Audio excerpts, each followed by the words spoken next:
If you're planning to buy a property this 2026, panoorin mo muna ang video na ito. In-house financing o bank financing? Alin ang mas bagay sa iyo? Sa bank financing, mas mura ang interest rates. Usually, mas mababa ang interest kumpara sa in-house. Longer payment terms. Pwede hanggang 15 to 20 years, depende sa bank. At more credibility. Mas standardized at secure ang proseso. Kaya lang, stricter requirements. Mas madaming documents at credit checks. Slower process.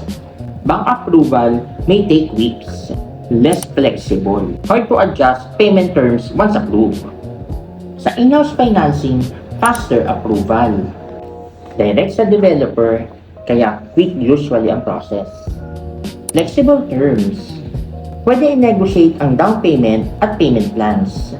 Less paperwork. Simple application versus bank. Kaya lang, higher interest rates.